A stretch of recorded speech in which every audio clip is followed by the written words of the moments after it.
I am the bone of my soul.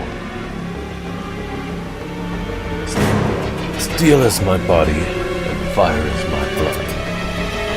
Unlearn to death. Unlearn to death.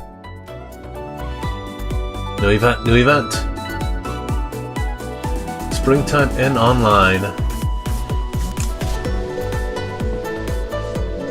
New waifus.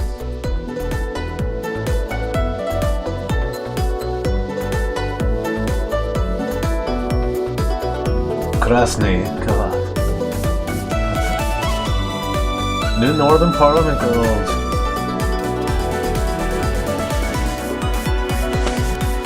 Gunboot. That's and new skins.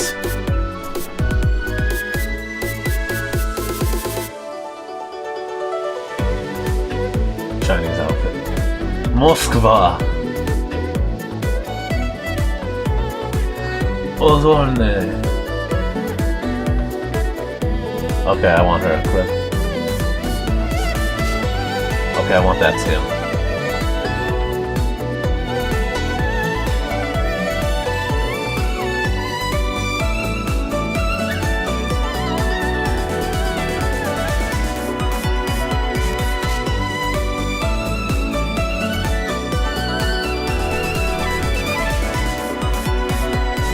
Russia. Nice. Azur Lane!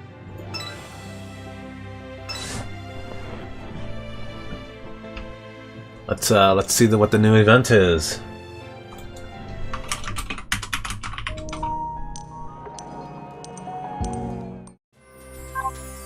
Lantern Festival.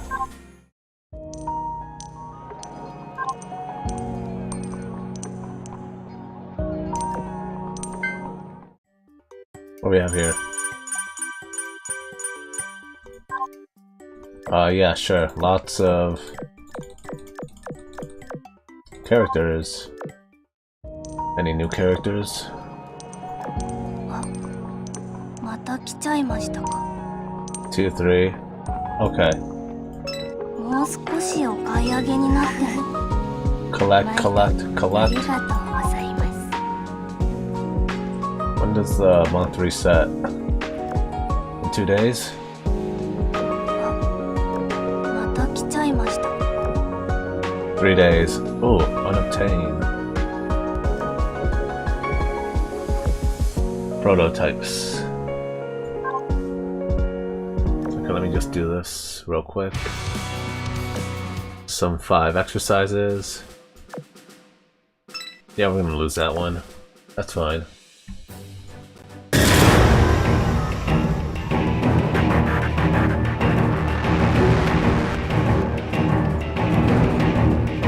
Pokemon. Sorry, but we can't watch that right now.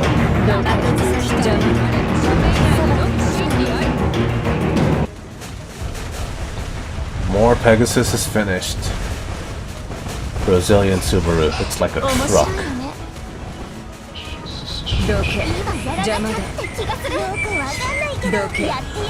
It's a UR banner? Let's learn more about the banner.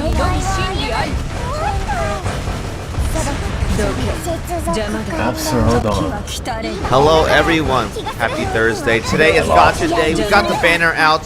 I'm ready to go. I've been waiting all day for this. We got 1, 2, how many ships we got pulled here? We got pulled for 3 ships. I won. That's 3 ships. Alright, that being said, I'm gonna slay my multi. We're gonna get it all in one go, and I'm gonna be very, very happy. Alright, let's see. I believe in you.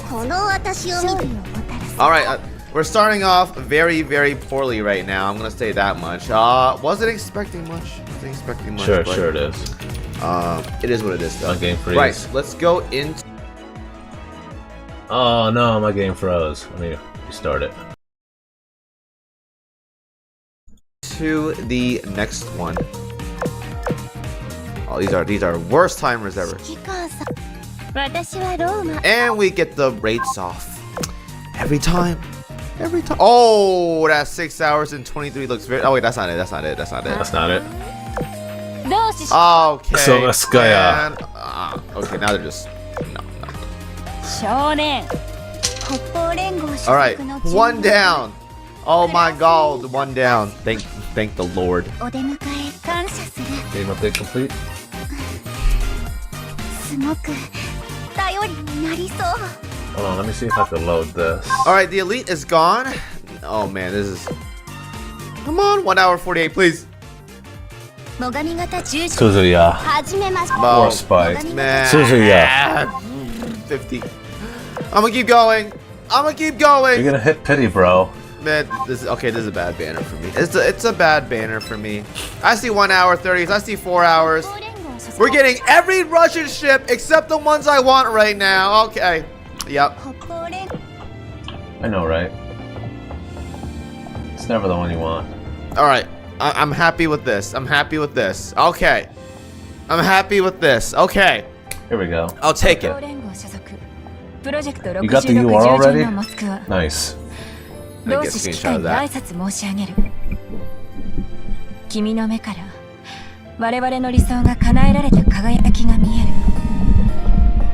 君の最も堅実な守りとしてその意志を鍛えてあげる。 Okay, that's good. That's very, very good.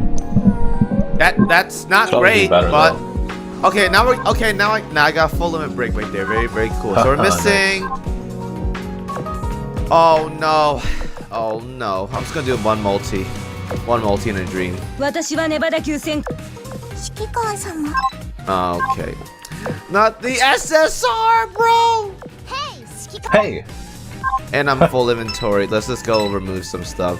I'm getting cursed right now. We got like 2 Russian ships off, rates off. Great. Thank you, video game. Get rid of all these. I don't want them. Yeah, I don't want these. What are you doing, though? I have so many purple bullets these days. I don't want them. Meanwhile, every other game is like, give me duplicates. Oh my God! Please, game, bro. Oh, I'm out of money. Oh man, this is not good, guys. Well, in the meantime, let me just toss in Moscow to the thingamabob. Where's she at? All right, we're gonna do the yellow skill actually. I'm gonna do yellow. Just one level there. Good boy. All right. Another bro, please come on, game. I didn't farm enough coins, man.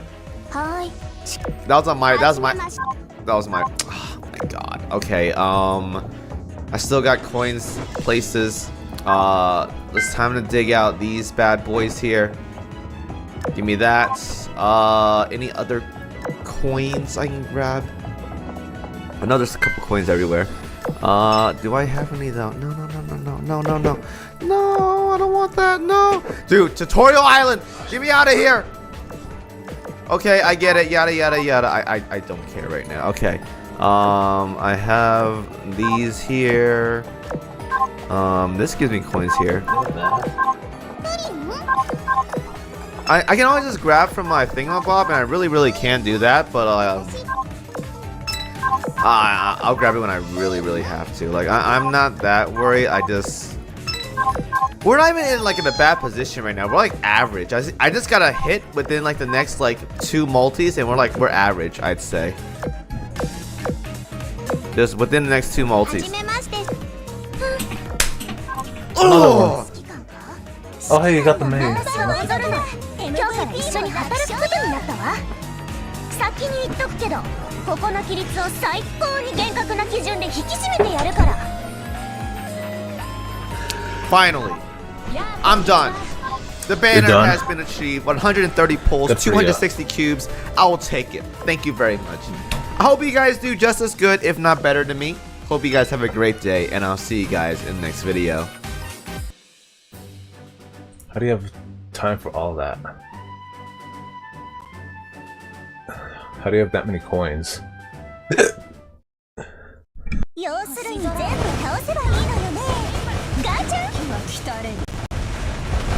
Okay, what are we? The wish list? It's time.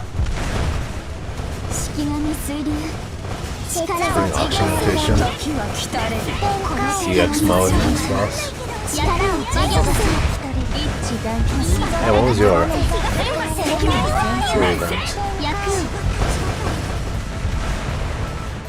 Oh wait, we needed her for a retrofit.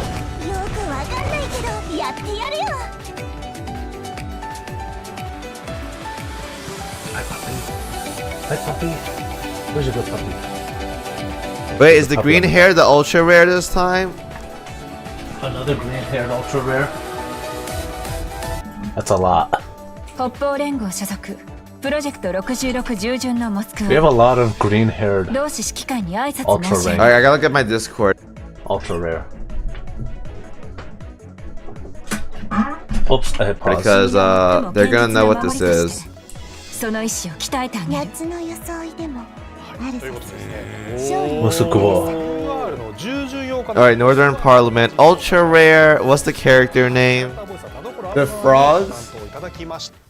いい？私は30系型駆逐艦オグネボイ級のアザルノイよ。こう見えても一人前の大人なんだから。 Okay, this one is Hatsune Miku, guys. This one is Miku, guys. It's Hatsune Miku. It's Miku. Dude, we got the Miku collab. Got seen in. 北方連合所属の巡洋艦クラースヌイカフカースよ。お出迎え感謝する。進みましょうどけ邪魔です I want her. She's white material. どけ邪魔だ接続完了エンジンは小型入り面白いわね。よくわかんないけど Sweetie? 邪魔だ Isn't that like that blonde actress that everyone loves these days? 正解を歩む。 Snapimo's sister. No, bald.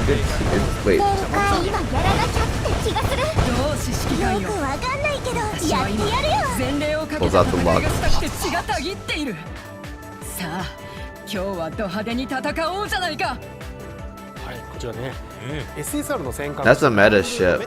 That's ご覧の4名については期間限定建造で入手することが可能です。入手可能な期間は2月の26日の木曜のメンテナンス後から3月12日の木曜メンテナンスまでとなります。 it is 今回カッ slop. プ対象となるのは How UR の dare you. 巡洋艦のモスクワ。 It's my slop. Was it too lewd? It's not lewd enough. We could go lewder. 指揮官のナンバーワンだから MVP も楽勝よ。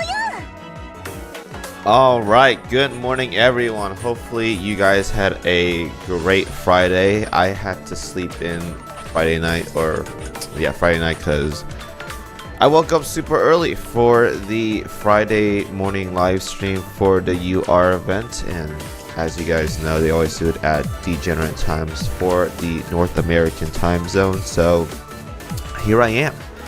Anyways, though, let's go ahead and talk about this event, what we got in store for us, and all that jazz. Once again, thank you for my Discord member Komiji for making this album for us. So go ahead and thank him as well too. Nice. And I'll post this album in the description for you guys to look at. But let's get right into this video. So it is a new Northern Parliament event, ultra rare rarity, and that's going to be starting next week on February 26th, Thursday. So before someone asks me, Kimo, when's it going to start? It's going to be starting on the 26th, my man. The 26th, okay? Remember that, Nice. 26th. And the ultra rare ship of this event is going to be the heavy cruiser Moscow. Now, it's spelled this way, 頑張れそう。 but I think a lot of people in my stream yesterday were saying Moscow, so we're gonna go with Moscow. So if it's wrong, feel free to correct me. Don't blame me though, because my chat was telling Moscow, but we're gonna go with Moscow. Okay, heavy cruiser, green hair design. She has a sword. Very, very cool. Unlike Hoyo games, the green hair girls are playable in this game, so +1 there. The next ship is going to be the SSR destroyer Azur. What? Okay, heavy cruiser.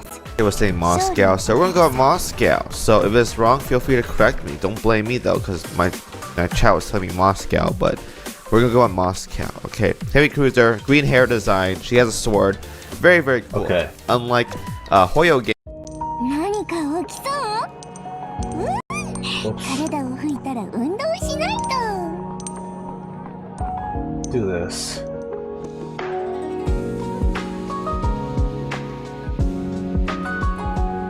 Gonna grab some coins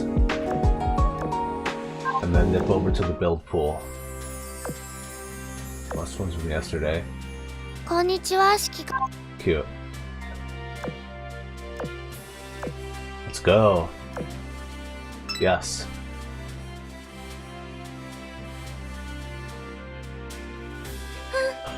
First one right off the あん bat. たが指揮官か？私はオゾルノイ。今日から一緒に働くことになったわ。先に言っとくけど、ここの規律を最 Discipline? 高に No 厳 way. 格な基準で引き締めてやるから。 Call me Loli Miku first strike kawaii. Kani Tsundere Miku baka baka. I hate this a little. Okay. よく級従順洋官に。指揮官さん。私は粘る。お前がし。 No way. ははん。君はこの。はじめまして。 Oh, really? I don't have enough space? How do I get more space? 強くなった実感？外線に消え。 Not a lot. Okay.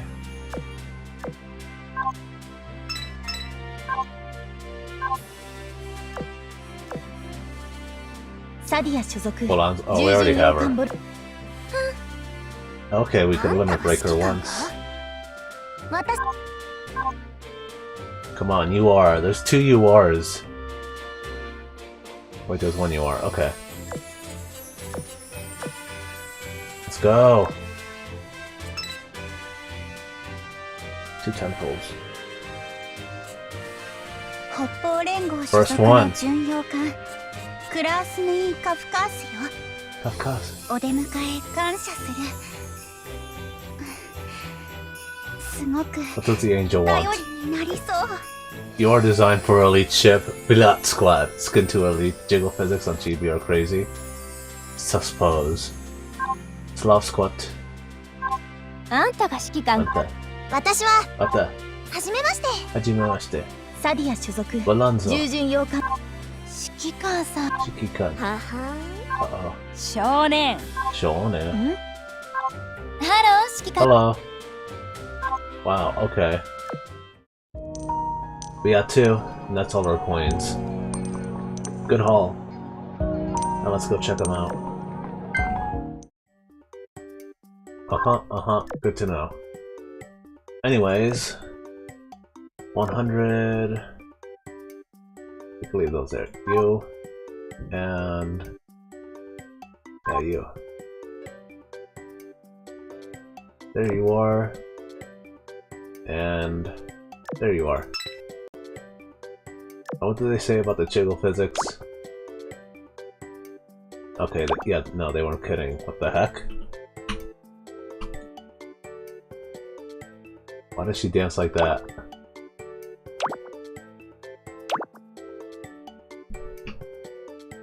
She takes off her mask when dancing. One in the pool. Hard eyes? Yes, she has hard eyes. Okay, let's do the dailies. Games, the green hair girls are playable in this game, so +1 there. The next ship is going to be the SSR destroyer Azur. I'm just gonna call her Oz. Let's just keep it at Oz, okay? I don't want to like pronounce it like I can pronounce it the English way and butcher it, but we're gonna call her Oz. We're gonna call her Oz. Oz. Blue hair reminds me of Hatsune Miku. Yep, we got that stuff going on. Next one is gonna be Krasny, the elite light cruiser, in a very, very interesting position right here. I gotta say, I can like full screen that if I want, yeah. But yeah, we can definitely see how There she is. this design right Coins. here Okay. is very, very interesting. Okay. Next ship is going to be the light cruiser Bogatur, elite ship right here. Another blue hair, reminds me of Rey, Evangelion. So, spoiler Funny you should alert, say that. I don't think she's going to die in this game. So, luckily, if you guys want a blue hair girl that doesn't die, That's the ship for you guys. That's the ship for you. And lastly, SSR, the battleship Ganga Meta, is going to be available as well too. I feel like I saw this design somewhere. I'm not sure where, but I felt like I've seen this design before. So a total of 5 ships, 4 normal ships, and 1 meta ship. So nothing too crazy there. That's as standard as you can get for an ultra rare event that's not a WR event. Okay. Rates are going to be as followed. And then the farmable ship should be Gangut meta as always. Yep. Now, a big special surprise here is going to be the event shop. We're going to get a heavy cruiser UR gun. That is very, very good because if I recall correctly, this is the second event UR Russian gear that we're able to get. The first one was Soyuz, I believe. I'm not exactly sure, but I think it was Soyuz. But a heavy cruiser gun nonetheless. Probably going to be specialized towards medium armor. We'll have to see. But then again, the last one was also focused on medium armor. No, that's a large cruiser gun. Okay, this one might be different. That's going to be weird. Maybe heavy armor? We'll see. We'll see, because we already have Hindenburg, so I'm not exactly too sure. But we'll see, though. This is the point accumulation stuff you guys will get during the event. Chinese New Year related stuff, which is very interesting because it's a Russian event. Gear skins this time around. It's going to be a lot of horses because it is the year of the horse. So coincidentally, it's a Russian event, but they're combining a lot of Chinese theme aspects to this event. It's going to be very interesting. I wonder if Dragon Emperor ships are going to show up in this event because of this. We're going to have to find out if that's actually going to be the case or not. Skins. Alright, here comes the skin. We have cheap house skins across the board here, starting with Moscow. So, its motion is not L2D, so keep that in mind, guys, before you start buying skins. Heavily buffed up lower half section in the thighs and the legs and the calves. Those calves are bigger than my calves, so I'm hella jealous about Moscow's calves right there. Definitely a Russian grilled tier calves, if I gotta say so myself.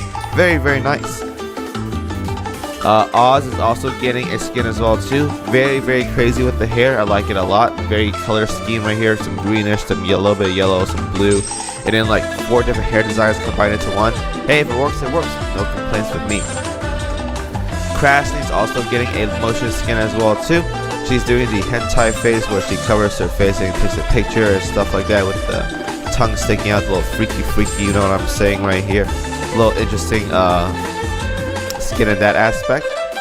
And then we got a Bogatir with her is this even like Chinese oriented? I'm not even sure. Yes. I guess sort of. We'll go with it. Yeah, that strip of cloth right there is like borderline. This video is probably gonna get demonetized, guys, so keep that in mind. That fabric there is just barely in place. Don't know how I feel about that, honestly. Implacable is also getting a skin right here. I truly like Implacable. Like, her face is probably one of the best in the game, easily. Kenkora is like a disgustingly good drawer, but I'm just not a fan of the everything below the neck area because it's like this is going too far. Like, why can't we just have simple, like, neatly drawn skin? It's nothing too lewd. It's just them wearing simple clothing and all that jazz. Not trying to be super provocative, and we got something going. Otherwise, though, I think her face is amazing. One of the most pretty ships in the game by far. Hindenburg's also getting a skin as well too. Once again, we have this whole, like, we gotta split our legs open right here. Legs are closed over there, but two legs open being crazy. Yeah. Level up little by little. I love the hair design though. That's great, but that top can be like 5 sizes up, and she can definitely close her legs. I'm just saying. Okay. Chitosi's also getting a skin right here. That's kind of cool right there. I thought they forgot about these shits. It's been like many years now. And her sister's also getting a skin right here, Chiyoda. So now we got double redhead Fox sisters getting skins. Very nice skins, by the way. I like it a lot. So that's very cool. Switch out my subs. Here are the skin batches. I think they're all coming out at once, so you don't have to wait for that. Starting on February 26th, so that's very good. Funny enough, the live 2D skins are going to be for the ships that are not in the event. So Implacable and Hindenburg are getting live 2Ds, but the other ships in the event are not. Very interesting there. Skin reruns right here, so if you guys do want to pick up a skin in the past, some of them are available. I think these are Chinese New Year skins, so keep that in mind. Lucky bag rotations are available, so if you guys want to purchase those, feel free. There's 2 of them, I think, so that's going to be some money grabbers right there if you guys want to grab some L2Ds. Returning skins right here, a lot of swimsuits, as always. Can't have an Azur Lane event without swimsuits. New UI, oh man, this one's like all over the place. Does anyone ever buy these things? Let me know if you guys actually buy these things. Soyu's getting reruns, so I think we're getting... Does Soyuz have a gun? I think Soyuz does have a gun. I could be wrong, but I think she has a second gun. Yeah. The second Soyuz gun is also very, very sick. I'm loving it. Regensburg is getting a meta ship. That's like... I think a lot of people are like, wow, this ship is like so new. She's getting a meta already. But I'm down for it. I'm always down for it. Yes. Our daughters are getting some skins as well too. Scavenger is getting a skin. TB is getting a skin as well too. Okay, and then getting an update to her daughter. Alright. And lastly, Azur Lane / Data or Alive or Dead or Alive. Dead or Alive is getting a rerun, so that one is gonna be, I think it's like 3 years old now, 3-4 years old now. So if you guys didn't pick up ships then, you guys can go ahead and grab some. So overall, very standard. I don't think anything super crazy sticking out. Skin wise, it's kind of like whatever. Ship oriented wise, it's alright, I gotta say. The UR gun is the great part though. I think I'm more excited about the UR gun more than anything. But everything else though, pretty standard. No, nothing to be super crazy about, but nothing to hate about as well too. Pretty standard on my spectrum. Anyways, that's all I gotta say. Feel free to click on this link in the description if you guys want to. And I'll see you guys next video. Thank you guys for watching. As always, peace out. You can do it. The hardest anime quizzes. Okay, yeah. What does that mean? What does that mean? Oh, that's a full screen. Never mind.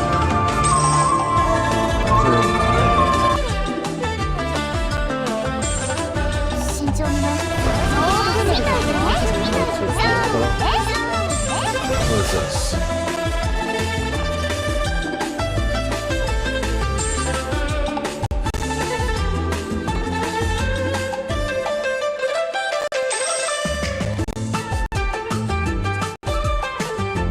Hey, what's up guys, Riff here.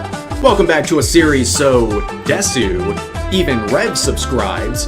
Today we're going to be talking about a very serious topic, and that of course is the epidemic of slop tubers. Now luckily for society as a whole, there are some brave warriors out there, including some Hassan orbiters who are courageously calling out slop tubers who they believe are literally rotting the brains of millions across the world. Now, given the intro to this video, you understand one of the people being labeled as a slop tuber and targeted by a Hassan orbiter, and that, of course, is More Pegasus. The legendary series is being targeted once again, this time by a Hassan orbiter. And of course, with More Pegasus and channels like myself, Hassan and his orbiters are an infinite content glitch, okay? It is a loop that plays on forever because all you have to do is just let them talk. Let them tweet, let them stream, let them make clips, because what they say is outrageous, and all you gotta do is present what they say publicly and give a little bit of commentary on it, and you have free content forever. But someone is trying to squash these slop tubers out there, and that is Denim's TV, the Hassan waiting room herself, with her content that is basically the equivalent of 3 doses of NyQuil, because it'll put you to sleep that quickly. Now, she is one of the 3 stooges that are the subjects of Ethan Klein's copyright infringement lawsuits, and we'll get to her in just a second, but let's get an update on the other 2 receiving ends of this set of lawsuits. It's been almost a year since this saga began, believe it or not, so let's check in on Casey Tron. Casey Tron is a very simple one. We have an actual neat bow on this one. It is complete, despite the fact that she was vowing to fight this to the end. and even try to play the role of an innocent white woman just to eventually settle with Ethan and Hila and give a public apology where she basically said, I did everything wrong, I'm a liar, and even said that Hassan basically left her high and dry and did not support her at all. Very funny stuff. The other person involved is, of course, Frogan. It's been a minute since we've talked about the Frogmeister over here, the Froganator. Well, her GoFundMe is still alive. She's still fighting well, it's not the good fight. Anyone with a brain looking at the situation, they know how cooked she is right now. And she's been stuck at the same sort of money raised forever. She's been stuck at $38,000 of her $200,000 goal for months now. It's completely over. She's never going to reach it, and anyone who's giving money to this GoFundMe is quite literally lining the pockets of Ethan Klein when she eventually loses this lawsuit. But I think she has other things to worry about beyond this because, well, recently she's been begging for rent money and has even gone as far as to beg for $500 to have a cast removed. Is this a goodbye stream for your cast? Exclamation point tip, say goodbye to the cast. I need $500. I need $500 for tomorrow to pay for my cast. Exclamation point tip. From a two-time rising Twitch star to someone literally begging for $500 to get a cast removed, the downfall of Frogan is one that you can probably blame on a lot of yes men and women, people who were hyping her up despite the fact that she was not some sensation on Twitch. They made her seem like she was the biggest thing on Twitch when in reality, that was... Credits in there. I should kind of see this.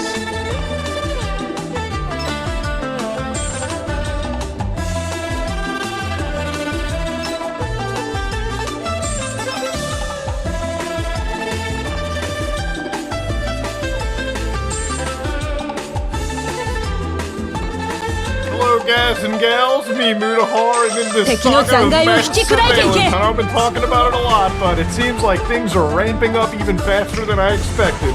Ladies and gentlemen, Apple decides that they're going to usher in the world of age verification. Yeah, literally baked right into your cell phone. Now, I'm going to be completely real with you. Regardless of if you're an Apple user or, an Android user, right? Like, depending on which operating system you have, you're all pretty much screwed, okay? Literally the best way to handle this, and I'm not even joking with you, is probably go back to the days of dumb phone engages, okay? Like where this kind of crap never existed. Anyways, though, I don't have this stuff sitting on my desk for no reason. Ladies and gentlemen, this is the message that it seems people in the United...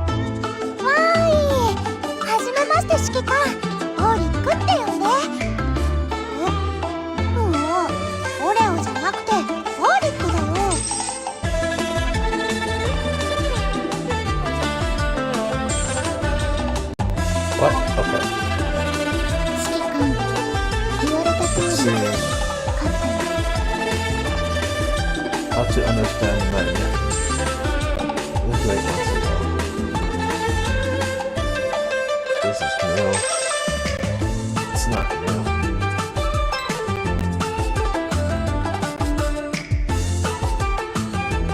Really? Already?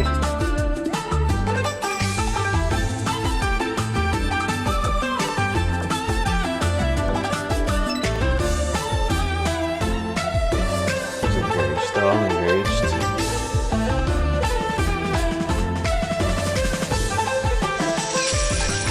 Argus, friend, Abercrombie.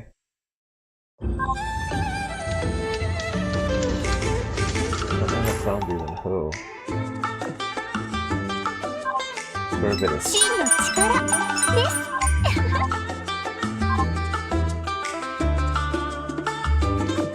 the yard.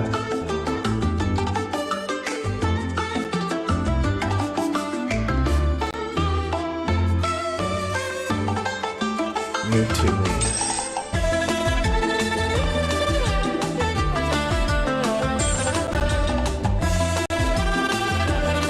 Let's see if you to move from the Balkans. battle already.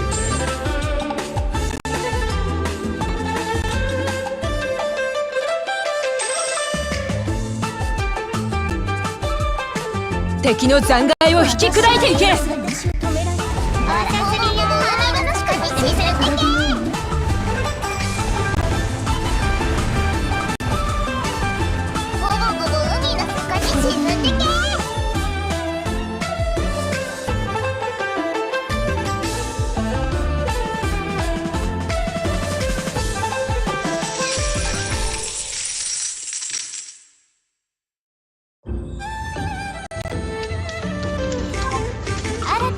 documentary.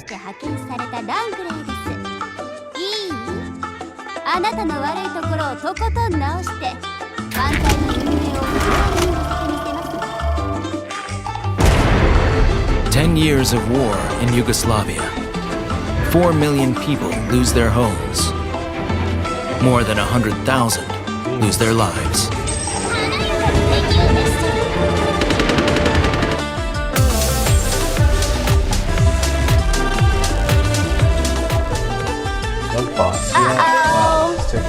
You have promised me greatness. So, I am ready for greatness. I would never. Uh-oh. The time has cometh. Wait, why am I... 敵の残骸を引き砕いていけ。 Why am I huffing? Why am I huffing and puffing? What is that?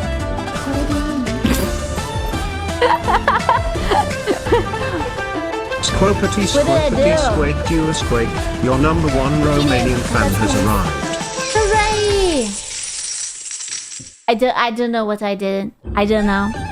There is still it's attached to some sort of key combinations and I have not figured it out yet. Is there code? No. Okay. I always fuck around. Why am I finding it out? I do not. I actually don't fuck around. Actually, I do nothing. What do you mean? I am innocent. What did I do? I haven't done anything. I am innocent. I am innocent. This is treason. That's what this is. Okay, what is it? Me every time. Scoo said that she's going to take care of her plant. She's gonna take care of her plants and her new plants are not going to die. Best joke ever.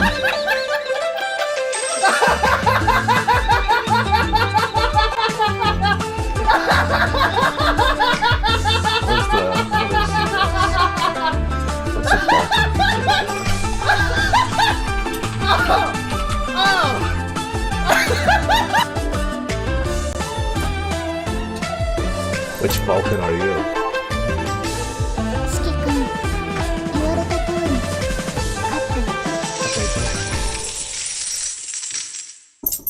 As far as I know. But I think that's... Yeah. I think the word is just Greek. That's why it sounds like that. I don't know what the word Hellenic is supposed to mean though. Since we are on topic of Balkan school, how about exploring the stereotypes and all? Have you ever watched Living Ironically in Europe, Henry? If you're interested, here is a cool video on topic. Oh, thank you very much. You can do the acting. Okay, let's go. Hold on.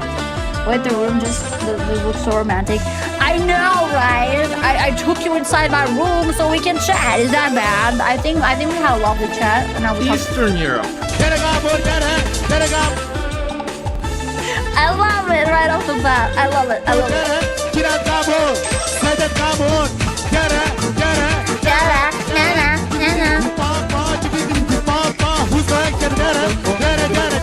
A magical place where dreams, hopes, and aspirations go to die, and ugly British men go to get laid. Its interpretation is a bit controversial as everyone from this group copes and pleads. Wait, is Greece not involved? Okay, do you guys see at the bottom? That's like green.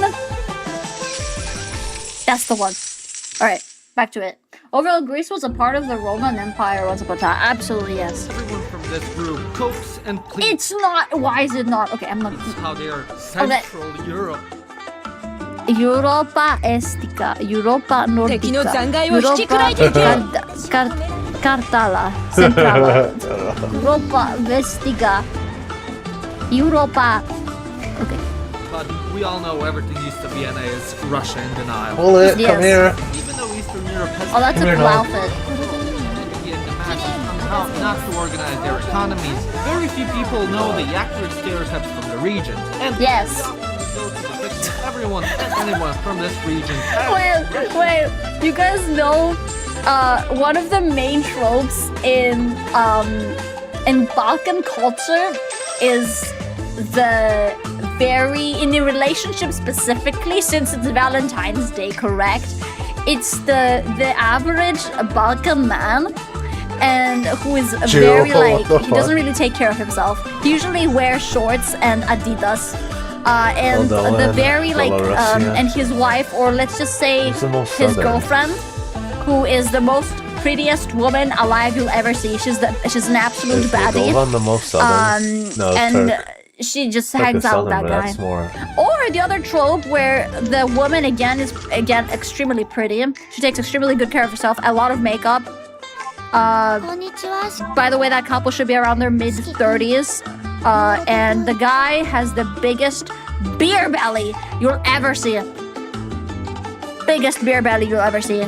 And that guy has somehow managed to pull that woman. This is a very basic trope you're gonna see in the Balkans. So if you're somebody who's afraid of like having a beer belly and you think you're not gonna get any women, joke's on you, you can actually get a woman that's like really pretty in the Balkans. Nice. The wife beater too. Oh my god, yeah, that is also true. That is also a trope we see.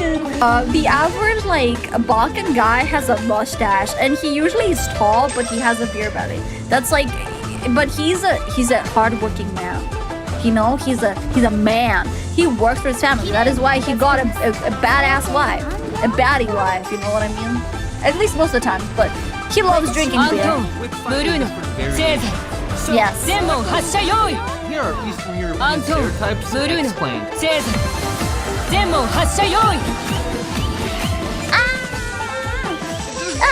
Hungary, the strongest bus in the galaxy. That is none other than Hungary. Throughout Europe. Yes, I heard about that. Even though I don't know about Let me see. Let me watch Scoochheads instead. It's too quiet. I need your help. Save me. Breathe. Breathe. Naughty mom. Eastern Europe. Eastern Europe. Eastern Europe.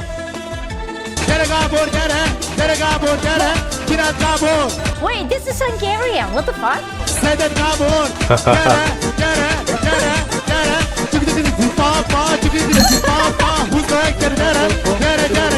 A magical place. Oh my god. Because I'm Eastern. No, wait. You're right. I'm not supposed to be in here. Whoa.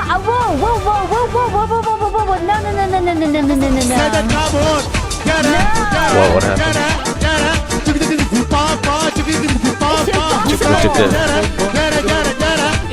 It's impossible. You see. Wait, no. Do I see No. it? The So. map is not. Oh no. Austria, Hungary, Siberia. What was there? No. Welcome to Eastern. No. Dude, there is always internet debates where Romania. Hungary belongs, because we don't really belong to Eastern Europe, but we don't really belong to Western either. No, it's not. I'm not coping. This Yes, you is are. false fake news. No. You're Eastern Europe. Yeah. Magical place where dreams, hopes, and aspirations go to die, and ugly British men go to get laid. Wait. Supreme Gentleman pays visit to Europe. Three depressing realities about living in Eastern Europe. Supreme Gentleman pays Europe a visit. These are Hungarian chicks. The budget is in, gentlemen. We have some budget, okay? We are so in. The ladies, yes sir. Its exact location is a bit controversial, as everyone from this group copes and pleads. Motherfuckers explaining how they are artists in Europe. I don't like this video. Can I download it? I feel like I'm on this picture and I don't like it. I feel a little bit offended by this, actually. I am writing my experiences with living ironically in Europe. And yeah, fuck this guy. What does he know? He knows nothing. He's Javier, Central Europe. Yeah, you see, there you go. You see that? Central Europe. Yes. This is accurate. Thank you. Lord, grant me the confidence of this Romanian geography textbook. It's true. Listen, I give a lot of shit for the Romanian lads, but they are speaking the truth. It must be true. It must be true. It must be true. Yes. It must be true. But we all know everything east of Vienna is Russia in denial. Despite this, even though Eastern Europe has played a crucial role in educating the masses on how not to organize... Silence. I don't want to hear it. Thank God the TTS is down too.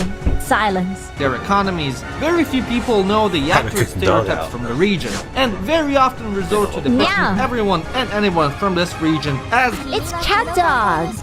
Aw, I love cat dogs. Literally has Bucharest in Central Europe right next to Turkey because it's fine. Don't worry about it. Russians with slightly different... Russian, Ukrainian, Tatar, Jew, Gypsy, Kyrgyz... I don't know how to read this. Belarus, is there Hungarian? Where are we? We are not there. We are dead. Which one is the handsome man? I will choose a handsome man.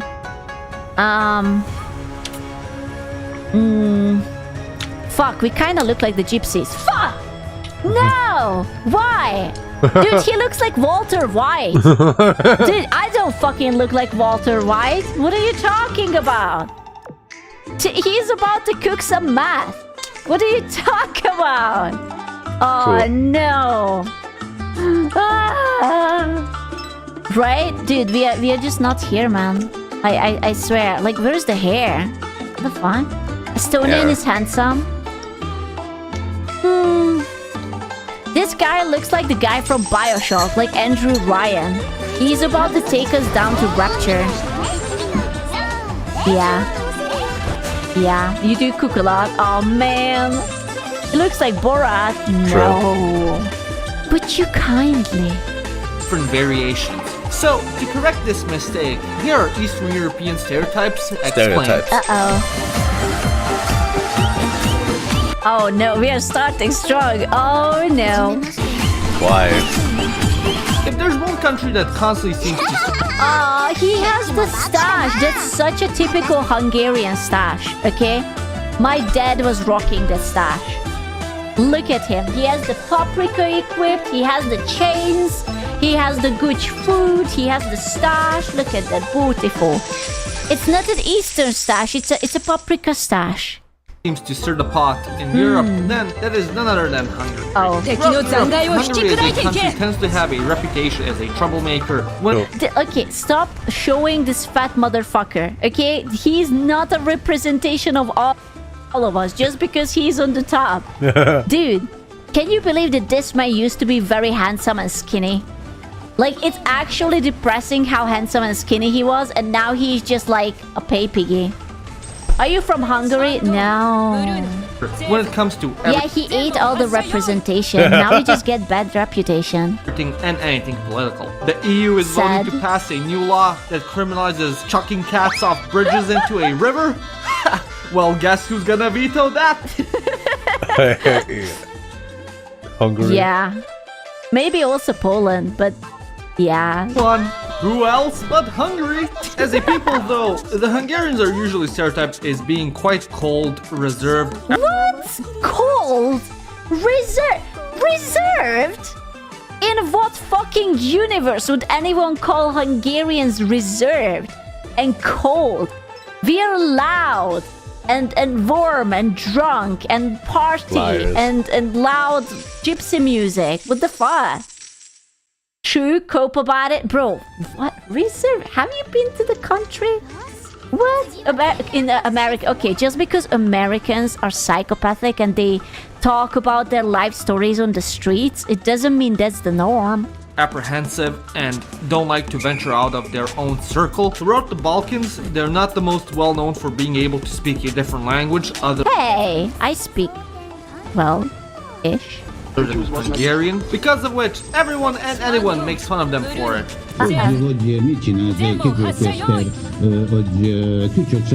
Alongside I couldn't catch a singular word out of that.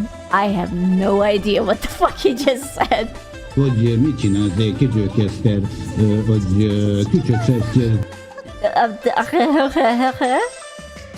Oh, Croatia show mimicking how Hungarian. Oh, then it was close.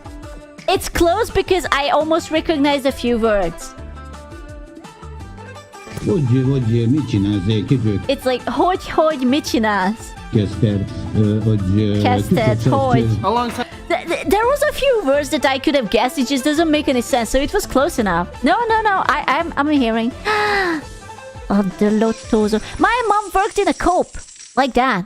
This is where she worked. Well, not this one because this is probably in the capital city. But yeah, it was a Coop store like that. It was a Coop. In the Coop, she was like, I'm in the Coop. this, the Hungarians are renowned for their pessimism. No matter how good things are going, how nice something is, Hungarians will always find a reason to think it's not going to last and everything will collapse. Okay, but can you blame us? I don't think it's not pessimism, it's realism. Okay, when was the last fucking time anything went well for the country? That if you know that it's not going to do well, then it's not pessimism, it's realism. Nah, man.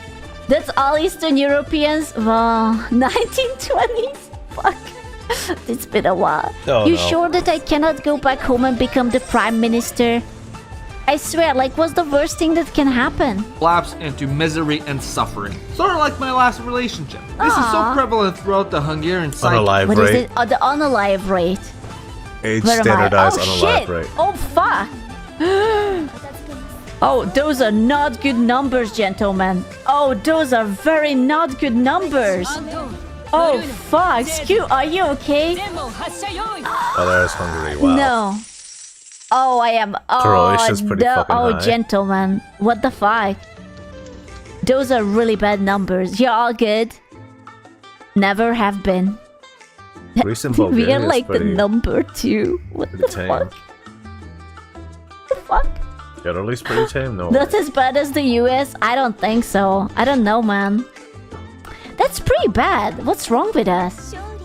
That there is even a saying about Aw. this in Hungarian. Yeah? Sírva vigod a magyar. I guess. I guess.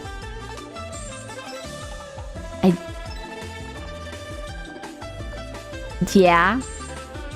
It's just like that the Hungarian is having fun while crying. That's what it means. I guess. Even List was depressing. Bro, our entire existence is depressing. It's fine.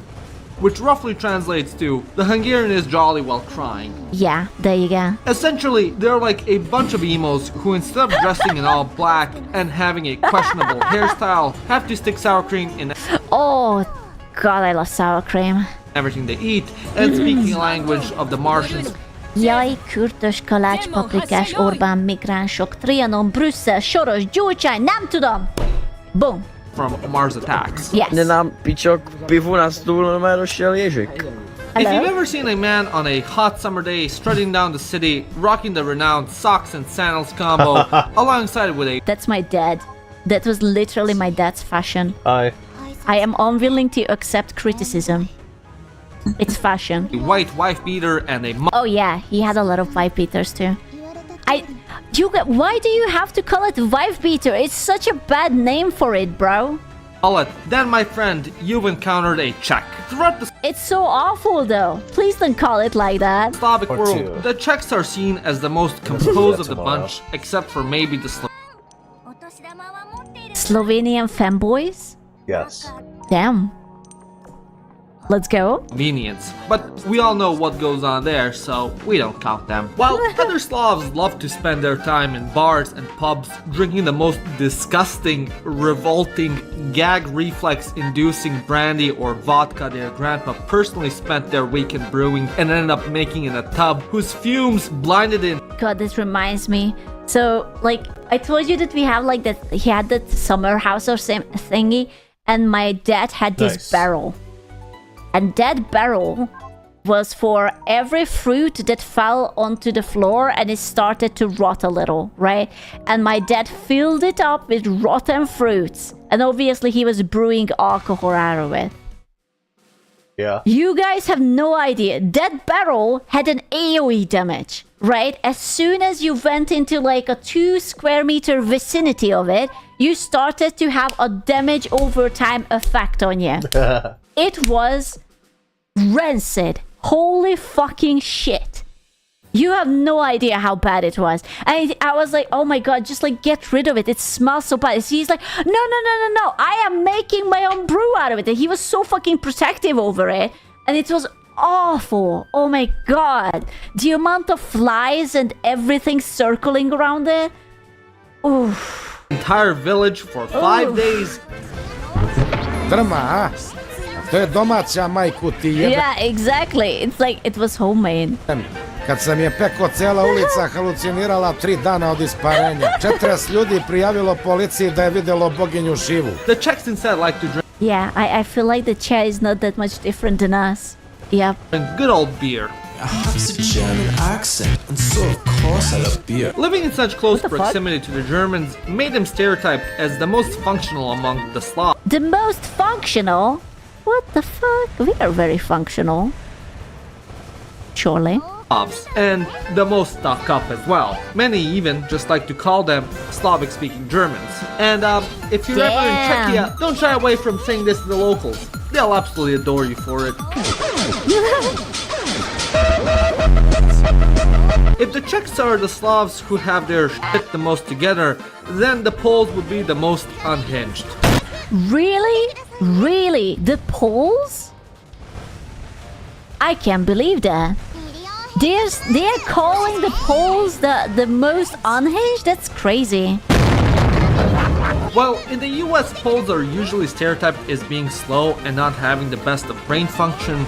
In Europe, they are stereotyped as the most hyperactive, high-energy spastics in existence. Every time you log on the internet and find some bizarre fever dream-ass clip on it, such as a homeless guy being spray-painted silver, a guy screaming at some poor lost animal in the city, or just simply annoying the tram driver. Bajajajo. You just know it originated from Poland. Besides operating on another plane of existence, the Poles are also stereotyped as being— Wait, wasn't this in Hungary? I thought it was. Oh no. Extremely religious. Today, the country is one of the most Catholic countries in the world. Oh, that was in Germany. Ah. And by far a— Holy shit. That's a lot of churches. Would you like some churches with your churches? Perhaps a church? Poland is Catholic as fuck? Based. Europe. As a result, the Poles tend to take Catholicism quite serious. Holy shit, they are actually serious about it. Damn. This essentially originates from Poland being constantly invaded, annexed, and divided amongst its neighbors. As such, the church was the mainstay of Polish language, tradition, heritage, culture, and literature. Because of this, the church came to play a big part of life for Poles, and as a result, helped in the creation of this stereotype. Now, you think that a group of countries that is located this far east on the continent would accept that they are Eastern Europe, but no, we're not. Oh, okay. Listen, if I am Eastern European, then those guys are double, okay?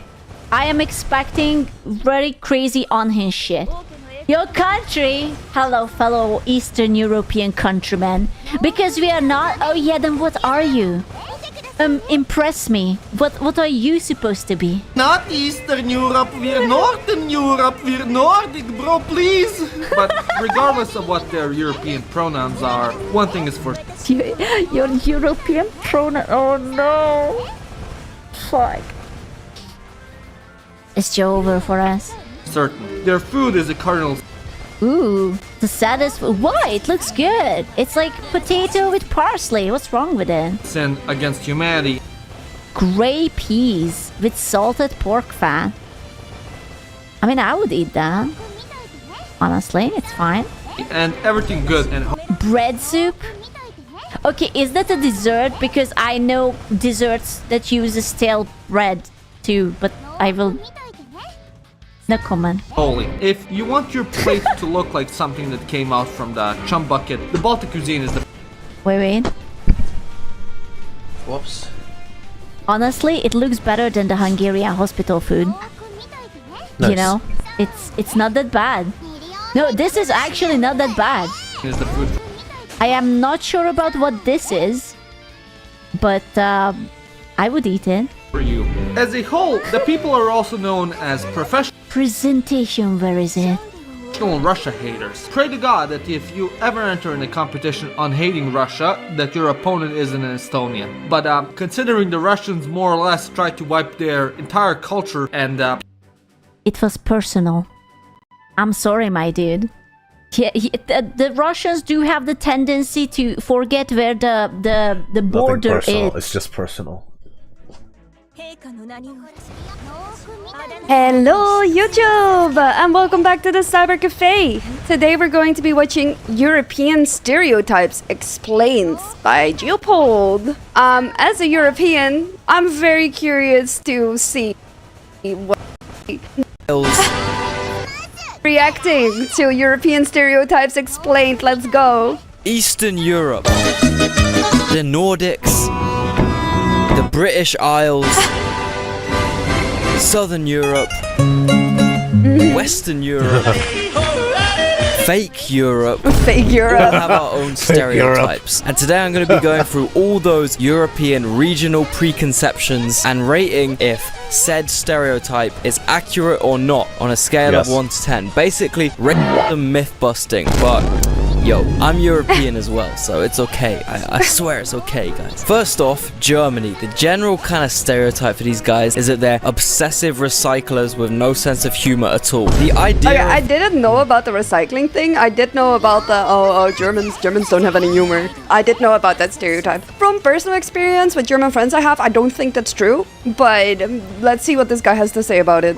them in my head is that they're either rich, clean-cut, balding, lycra-wearing guys called Wilhelm or some shit, and they always wait if there's a red light at the crossing, even if there's not a car in sight. Or they're on the complete other side of society, football hooligans or techno gimps, or both. And the only time these two types of Germans cross paths is at 6 AM when the unhinged techno goblins are on their way home from the club, completely fucked up, and the clean-cut Germans are on their way to their €300,000 a year job. Alright, I feel like this is kind of accurate, though. I feel that's mainly a thing in like Berlin and stuff, with all the techno underground techno scene and stuff like that there. Eco-friendly toilet seats or some shit, using a sustainable form of transport, of course. I actually wrote that before I visited Germany a couple weeks ago, and now that I'm back, I can say for a fact, whilst it turns out not everyone wears lycra and pedals €1,000 bikes like it's a matter of life or death, they are absolutely obsessive with recycling and also crossing the damn That is true. There's a lot of Germans visiting the Netherlands during their holiday breaks to go on a biking holiday, where they go to the Netherlands and rent a bike or bring their bike and then go biking. I don't know, but for some reason that's a thing.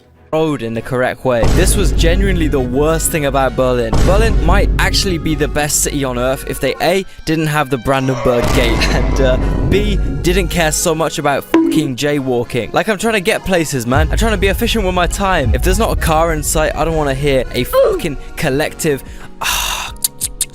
from the crowd of people waiting when I inevitably cross the fucking road, dude. It's my life, okay? If I evaluate something's risk-free and perfectly sensible for me to do, I will do that. You know what I won't do? Blindly follow orders that make no sense. Sound familiar, Germans? Hey! So I was in Berlin with the boys, right? That was uncalled for. That one was uncalled for. One day, I woke up late. Everyone was on the other side of the city already, and like a true German, I cycled from Schöneberg to like fucking Mitte. I think that's how you say it. Anyway, during this bike ride, I kid you not, I got told off by the police for giving way to them. I was in the bike lane at an intersection. My lights were green, but there was a police van turning towards the crossing. So naturally, I stopped dead in my tracks like we do in the UK. Turns out, my generosity and submission to the authorities was offensive to these guys. Wow. The 5 German bike-obsessed weirdos behind me start screaming. The policeman leans out the window and shouts, what I can only imagine in a German translation is, fucking cross the road, you English. That's how crazy they are about following. That is really funny. Oh my god. The rules in this country. The rules literally take higher precedent than the police themselves. Regarding I mean, if the police isn't using their wee woo, then they're just generic traffic. So that means that you should still just do what you want to do and not give them the right of way. Initial perceptions of German people. In truth, they are actually probably more of a hybrid between these two stereotypes I had. Because, for example, in Berlin, I swear to God, we was in some dingy, dark, degenerate techno club. All the insane shit you can imagine happening. So many fucking laws being broken. But on God, in the corner, there was a bin with all the special recycling sections. Oh my in it. God. Germans could literally partake in the freakiest, fucking most illegal, immoral, insane shit your brain could ever comprehend, and then refuse to throw their glass bottle in the wrong part of the bin. It's truly a phenomenon. I'm thinking 7 out of 10 for accuracy on that stereotype. Austria and Switzerland are almost exactly the same. However, their stereotype is a lot more based around cattle herding and stein sinking. More rural, less German baller. I've been to both these countries now, and the only really massive... That's a lot of beer. I'm always very impressed that people carrying the beer like that. That's impressive. That's very impressive. Standout stereotypical thing that's 10 out of 10 correct is the fucking price of shit. I paid €30 for a Burger King. Yeah. £1 for a shitty Burger King, not even a Mackey's, a Burger King.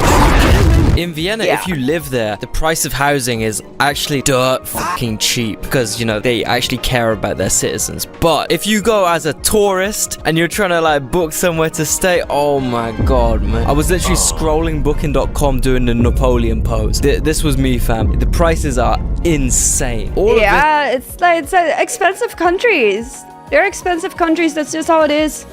When half an hour over the border, you can get a literal fucking mansion for 20 quid a night. Switzerland, especially though, is very well known for being ultra expensive, and I definitely fucking found out. So this is like 100% accurate. Okay, I back this with proof. The craziest thing I came across in either of these countries, though, which really supports my previous jaywalking insanity claims, is that in Vienna, they got very decent fines for crossing the road in the wrong way. But the wildest thing about this is that if you jaywalk and people follow you and jaywalk as well, you get their fines added to yours because like you instigated it. Yeah, because you're the one who walks first, so the others thought they could go as well, so you're the instigator, so you have to pay their fine. Yeah.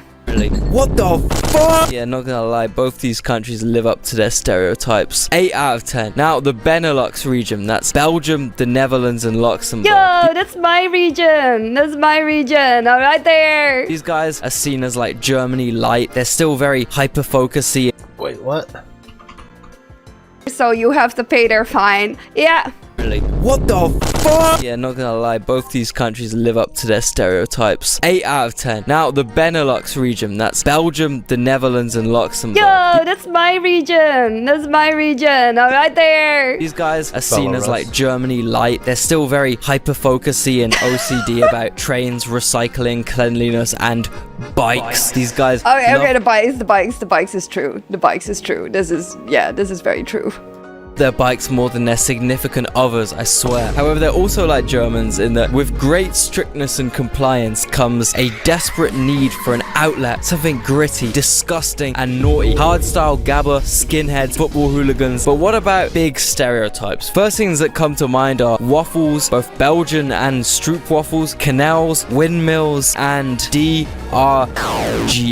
Yeah, a big stereotype we have for them in the UK at least is that these guys are massive heads. I'm talking bags. That's true. That's true. Like if you go to a techno party or a hardstyle party, most of the people will be using hard drugs there. Of anything, specifically for the YouTube employees watching, I'm talking about big shopping bags full of Belgian beer and moule frites. Yeah, I don't know. There might be some truth with this stereotype though, because I would have to be cooked out of my mind off Rotterdam High Grade or something a lot stronger to consider this shit as potential food. Okay, I agree. This is bad. This is bad. Please. This is the reason of why we as Dutchies imported a bunch of people to have them start restaurants. We don't eat this shit. This is a tourist trap, okay? This is there for the tourists. This is there for the tourists. If I want food and I don't want to cook it myself, I will go get Chinese food, Korean food, Japanese food, Spanish food, Cuban, American, I don't know, Italian, Greek, all kinds of Japanese, all kinds of food. Not Dutch food. Not Dutch food. Like, no.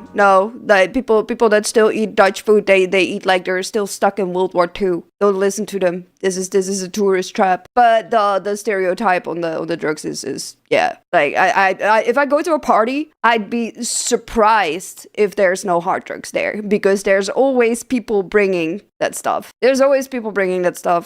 Surely only people eat this shit. Realistically, the drugs are more of a touristy thing, along with the windmills. Hey, don't shit on my chocolate sprinkles though. Chocolate sprinkles are good. Waffles and canals. And if there's one thing that would deeply, deeply hurt a Beneluxian citizen, it's labeling them based off what British tourists do in their lands. I'm gonna say 2 out of 10 for accuracy. Otherwise, I will have a Dutch revolution in the comments. They'll all just angrily spam that one word they always comment for some reason. Gekoloniseerd? Is that the word? Is it gekoloniseerd? It's definitely gekoloniseerd, isn't it? Like whenever I see a video where Dutchies are being mentioned and they're talking about Dutchies, there's always gekoloniseerd in the title. It's kind of funny because I think that comes from Studio Massa. And one of the guys behind Studio Massa is actually a friend of mine, an IRL friend of mine. So that's pretty funny. Hungary. Their general stereotype is that they're mean and most likely involved in some kind of crime. Now, this one is just not true at all, man. In reality, I found that Hungarians are actually quite nice, hospitable, and involved in crime. So, 5 out of 10. Next up, Italy. And involved in crime? Hello? The main kind of stereotypes about Italians is that they're all either working for mafia mobsters or are the mafia mobsters and care way too much about food to be in a good financial position. Crime and food go hand in hand in this country, so much so that you will end up with shit like an entire multi-million-dollar mafia based around tinned tomatoes with some really atrocious crime involved. Amazing. Overall, as far as I can say though, honestly, seems like a relatively accurate stereotype if we're talking southern Italy. However, from Bologna upwards, different world completely. Lamborghinis, designer clothes, thick pizza, white buildings, white people, you name it. So I'll give this stereotype a 5 out of 10 for accuracy. Portugal. These guys have serious Balkan allegations. I am very curious about Portugal as well, because I have lived in Portugal for a few years. So I'm very curious to see what he has to say about this. Because when you compare it to Spain, right, the big difference is that when they fell off, when the This is also the whole Balkan thing. I have a friend, she's Portuguese, and a lot of people very often say her English accent, so her accent when she speaks English sounds Slavic, when it's literally just a Portuguese accent. economy crashed and everyone got super poor in Spain, they rapidly urbanized. Now you're left with two of the biggest cities in Europe and nothing else. Everyone lives in Madrid or Barcelona. However, when the same fall off happened in Portugal, they just kept farming. They stayed pretty damn fucking rural. They didn't do anything to rectify the situation. So they're just poor and agricultural now. Basically, man, you gotta stay farming, bro. Don't let industrialization deceive you. Don't focus on no urbanization, bro. You gotta stay farming. Make it's legal too, bro. I don't know. Just stay farming. When you combine this with how they essentially speak Russian Spanish, you're basically looking at a Balkan country. When I was in Porto last year, I remember seeing a totally wrecked falling down house with a shirtless Portuguese man drinking a massive super bock outside it, directly under the massive bridge, which is literally Porto's main tourist attraction. In Madeira, I was on the bus and this... Yeah, I mean, they do have a lot of broken down houses over there. That's true. That is true. It doesn't really matter where you go. Most cities have houses like this in there. There's also a lot of houses like in the back, and you definitely have these areas where you have like the more poor people, so those houses don't look as good, and then you have the areas where the richer people live because they can actually afford housing there. Portugal has a housing problem, and that mainly has to do with a lot of expats and stuff coming in, but also because it's just like their minimum wage isn't high enough. So that means that housing in general in the bigger cities is just too expensive for them. It's really sad. Seat was stuck permanently reclined and the fan above me was dripping brown liquid. Hey, I've been to Eastern European countries which are less Eastern European than Portugal. I swear. Those stereotypes, those Balkan allegations are 100% true. I mean this in an endearing way, okay? I love Eastern Europe. Now I was thinking, who could confirm this stereotype for me? Who do I know that could confirm this one? Well, how about... Hey guys, didn't see you there. My name is Fuckers, Roman. I'm a Russian YouTuber and welcome to my hood in Russia. No, it's not. This is actually Portugal. Yeah, okay, I've been to Lisbon. This is indeed in Lisbon. That is true. Lisbon has the same issue where certain parts look very pretty and then you go to more of the outside and it, well, kind of looks like this. Look at what's around me. Yeah. Here to Portugal, I've been pretty, intimidated by the look of Western Europe. I was not really used to it. However, when I'm in areas like this, quite honestly, I feel like I'm at home. Also, it almost feels like we're in Serbia. Portugal is a great place for an Eastern to sail because a lot of the views here are close to my heart. So yes, Jean-Paul asked me to confirm that Portugal is indeed Eastern Europe, and as a certified Eastern Europe expert on YouTube, I know that's great. It's really sad. Seat with liquid. Hey, I've been to Eastern European countries which are less Eastern European than Portugal. I swear. Those stereotypes, those Balkan allegations are 100% true. I mean this in an endearing Eastern Europe mind.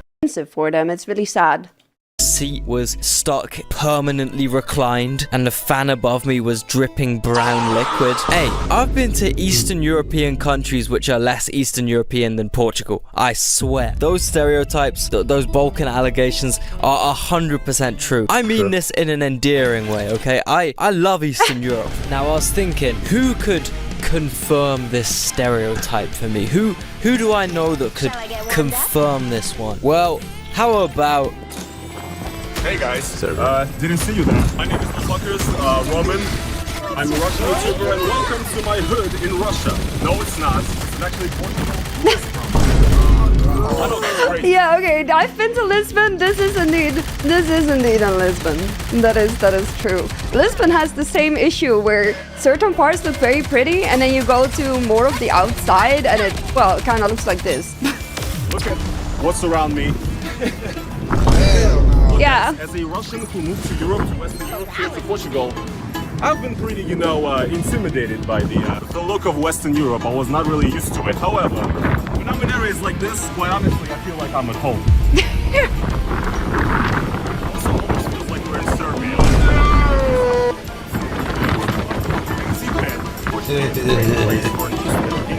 Because a lot of the views here are close to my heart.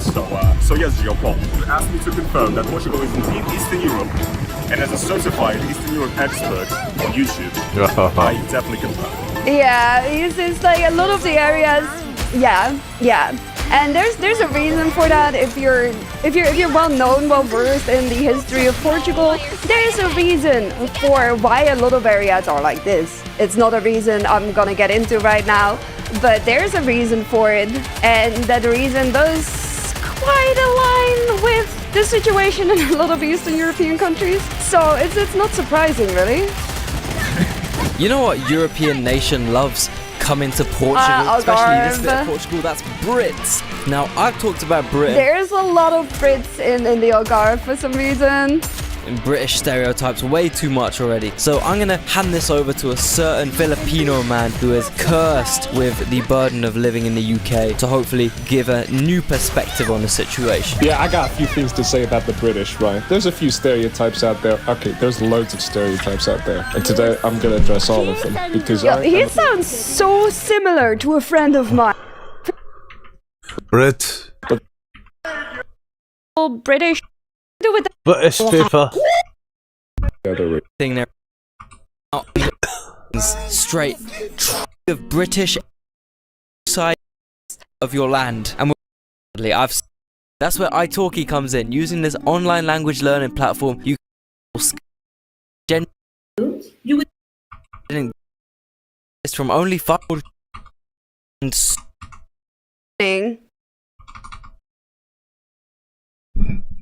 What is this going shit on? by reasoning that in Spain anyway they gotta sleep for 3 hours in the middle of the day. No? Okay. Top 50 surely. No? Okay. Top 100 then. Easy. No? Oh well, it has to be top 150. No? Oh my god, Spain is listed as 166th out of 200 countries and territories for average heat. That's because it does still get cold in the winter. It does still get cold in the winter and that brings the average down. But during summer it really gets quite warm there. Like, when I lived in Portugal, I had days or weeks where it was 45 degrees and then you had a few weeks where it was like 2 degrees, you know, Celsius. I'm not smart enough to transfer it to Fahrenheit, like from the top of my head. I need a calculator for that, but whatever. So it's mainly for summer. It's mainly for summer. In the lowest fucking quarter of world heat. This is why everyone calls them so lazy. Look, do you think you'd see some geezer in Senegal taking a 3-hour nap in the middle of his work because it's too hot? No! And it's like 45 degrees on a cold day out there. Honestly, 10 out of 10 on this stereotype as well. Sorry, Spaniards, but you can't defend this, surely. France. Now, in Britain, we have some interesting views on the French. A friendly rivalry, you might say. Basically, just arguing over who can have the slightly less shit capital city with 10 million people that's cold and ugly. As someone who has been to Paris, Paris is more shit. I'm sorry, Frenchies. I apologize, but Paris is so bad. Paris is so bad. And on the other side of the channel, in my opinion, London clears, but we can talk about that some other time. In brief, the stereotype about these guys is that they're rude, arrogant, stuck up, posh, lazy, smelly, and yeah, in general, quite bad hygiene, which is quite the claim to make as British people. Yeah. Whilst, yeah, this might be a little bit true, from my first-hand experience, I mean, some guy literally tried to fight me for giving a homeless man money the first night I was in Paris. Because he encouraged him to be homeless, you stupid. Yeah, but you're in Paris. That's what I say. Like, I don't like Paris. I do not like Paris. The time I was there, it was not good. British man, I am better than you in every way, you scum. I eat snails and cheese you can't even comprehend, putain. However, I do actually think there are a lot of really nice, down-to-earth people who live in France. For example, the non-French people who live there. So, 6 out of 10 for accuracy. What about I don't know. I have a bunch of French viewers and I like every single one of them. They're cool. But yeah, I don't know. I don't like Paris. I feel like Paris is not a very good representation of the rest of the country. Scandinavia. The Norwegian stereotype is that they're all old-fashioned, bearded, gnome-like men smoking pipes, fishing for salmon in a fjord. This is completely incorrect. They're actually fucking ballers. And I have a conspiracy theory that Norwegians came up with this rhetoric in order to hide all the masses of fucking money they're making from public knowledge, so they never have to share out their resources or their trillions, and they can keep on being fake leftists and keep all their money to themselves. Completely untrue. 0 out of 10 for accuracy. Stereotype about Finns is that they're drunk rednecks and have nothing to do all day apart from drink Finlandia and drive heavy machinery. This is... I don't know. I feel like my vision of Finnish people, and I have at least one Finnish friend, but there's two Finnish friends, is that like they like alcohol, they like samiyaki, they're depressed, and they can't handle compliments. They will literally disintegrate the moment you try to give them a compliment. That's my own experience with Finnish guys. Other than that, they're quite similar to Dutchies and also quite similar to the more Slavic people. But that's just my own experience with them. Is honestly probably about 80% true, because you gotta factor in the 600,000 startup tech ballers that have slick back hair and gilets and basically generate all of Finland's GDP. 8 out of 10 for accuracy. Swedes are kind of seen as the annoying, bragging relative that actually knows how to make money, has an actual population of more than 200 or whatever the other Nordics have, and thinks they're better than everyone else, to the point where they don't even bother socializing with other people. Hey, this might be a little bit accurate, like 5 out of 10 or something, but you know. Also, basically all of the Finnish people I know either smoke or chew snus. I don't know, for some reason that suddenly came up in me.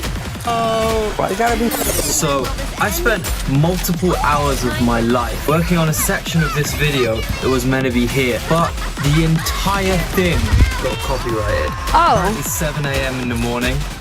The sun has completely set, and I am pretty done with editing this video. So what I'm gonna do instead is summarize the key points that we're meant to be playing now.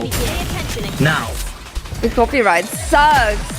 So essentially, the Swedish stereotypes of the other Nordic countries is number 1, Norway, rich. To accentuate that point, I have a $200 million Zimbabwean banknote.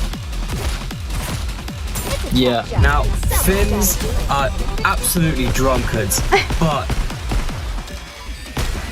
they are cool drunkards. Yeah, hell yeah. Danes, however, they're not cool, but they're drunk. And then finally Iceland. I mean, they don't really exist. Do they? Hey, okay, bro, sorry that we actually have huge... I do have to say, I've never met someone from Iceland.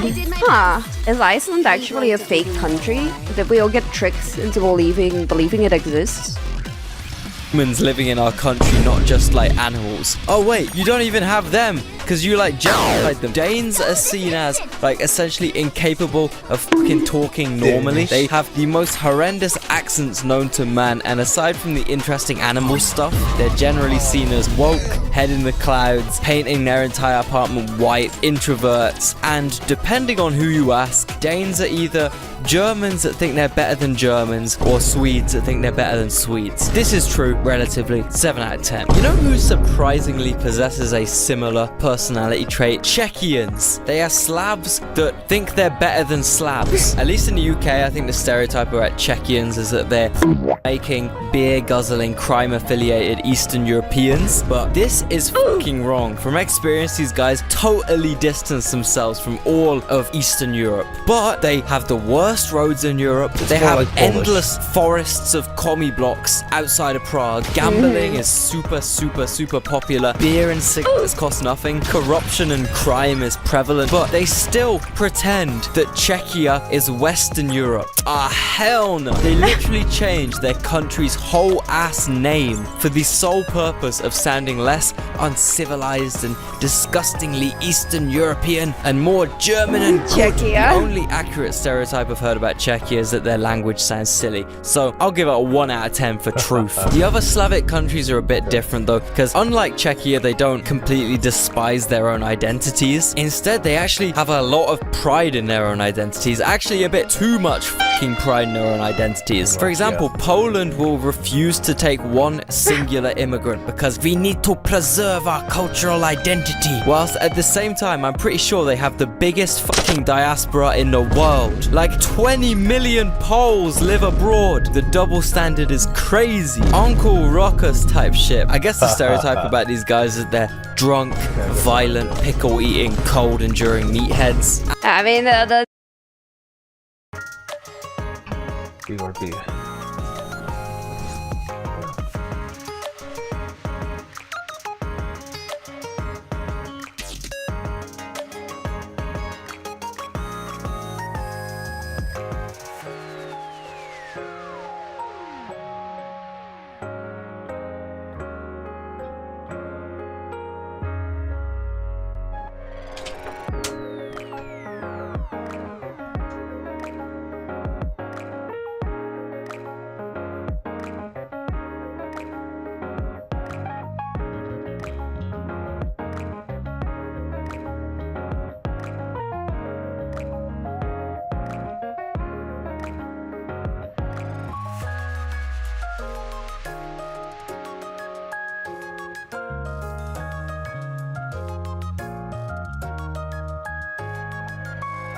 The stereotype about Polish people in the Netherlands is that they're usually bad drivers, bad truck drivers, and they drink a lot of alcohol while driving their truck, and thus being drunk drivers. But that's just a Polish stereotype in the Netherlands. And I have Polish friends, so I know that's not true. But that's the stereotype in the Netherlands. And that's not true, okay? Whilst they might have a tendency to fight brutal wars against each other despite being extremely similar, just having a bit of a border between them, in general, I think these guys kind of defy the stereotypes. I've been to Poland a bunch, and funnily enough, they're like 10 million times more advanced than Czechia.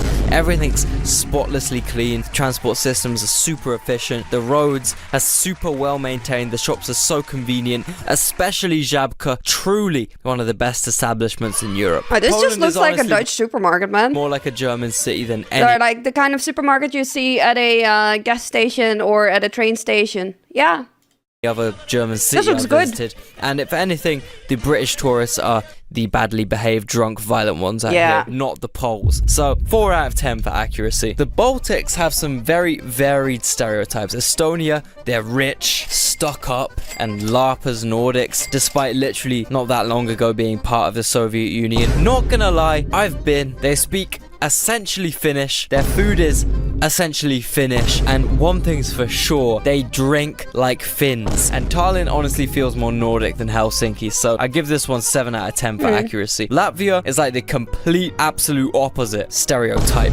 They're broke Eastern Europeans that sit around all day drinking kvass in the forest. Yeah, it might be true the only reason Rail Baltica can't work is because the train would have to go through Latvia and they're corrupt and dead broke. You don't get it yet, do you? I just gave you an opportunity of a lifetime, brother.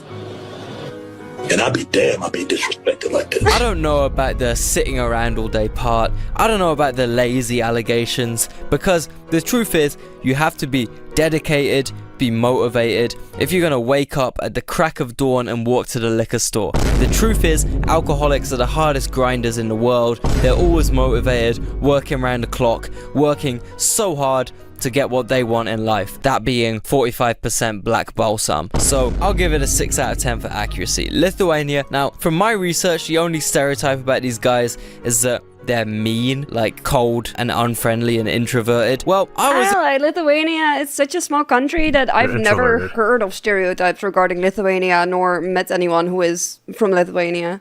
In Vilnius airport on a layover for like 45 minutes, and some old lady told me which food spot I should avoid because it would give me food poisoning. So I disagree. She had my back and she saved me from E. coli. 0 out of 10 accuracy. Fascists have no voice. Shut up, German. Georgian Legion, not German Legion, you idiot. Georgia is a US state.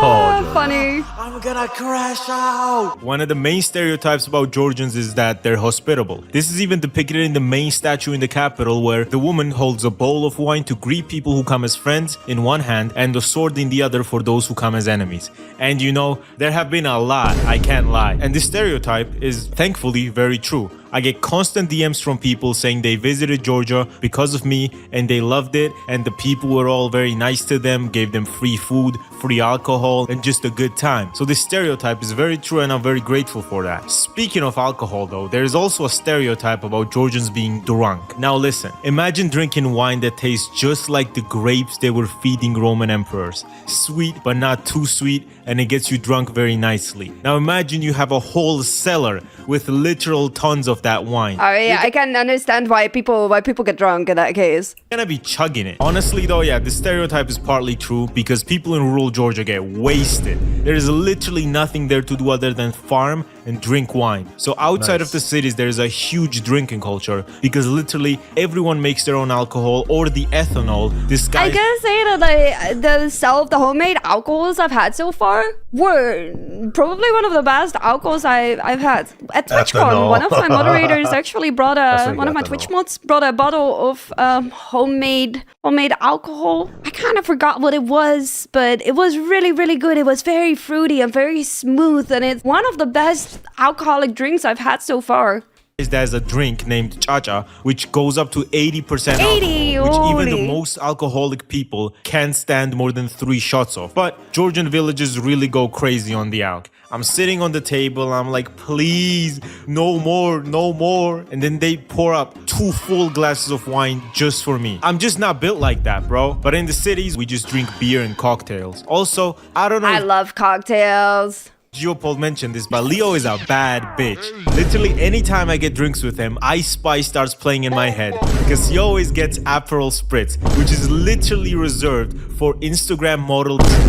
This is the reason why I made a poll in which 91% or more than 1,500 people that Leo was in fact 100% The certified. stereotype is that Georgians are very religious, and this stereotype is extremely Yo, what are you true. doing to the Listen baby? up, bro. If you've literally been only bordered by these buff Turkish and Persian men constantly trying to make you Muslim, and you flex on them by making pork shawarmas and putting 5 Christian Wait, crosses they made pork shawarma? Okay, that's pretty funny.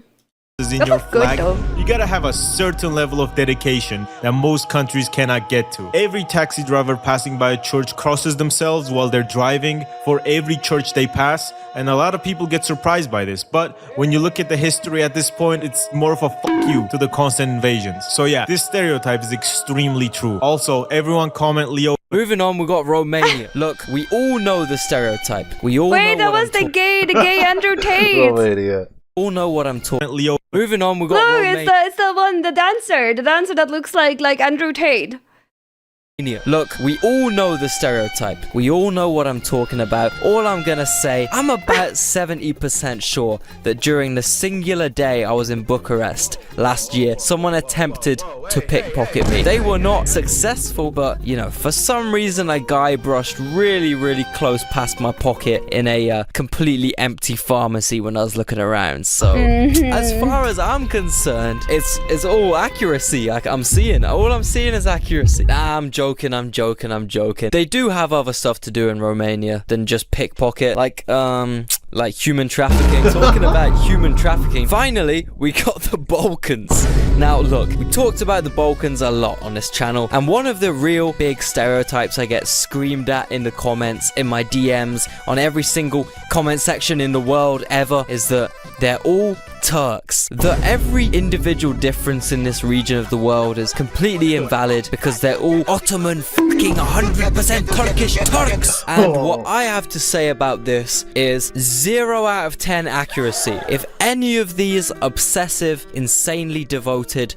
Ottoman nationalists did the tiniest bit of research, they would realize this entire region is rightfully North Macedonian land.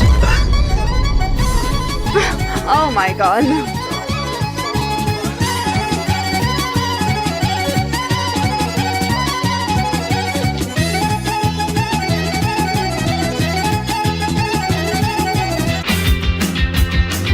Alright, wow, that was an interesting end to the video. Thank you so much. I enjoyed that.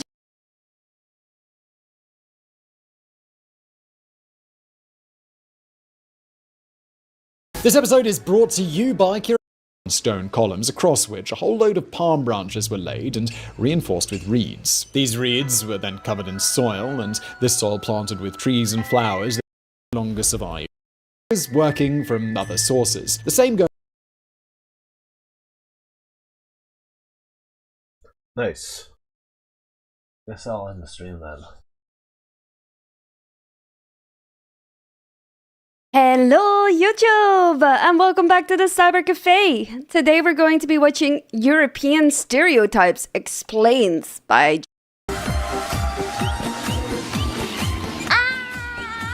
If there's one country that constantly seems to stir the pot in Europe, then that is none other than Hungary. Throughout Europe, Yes. Hungary is a Balkan schools were different. I wonder from what they're different. school.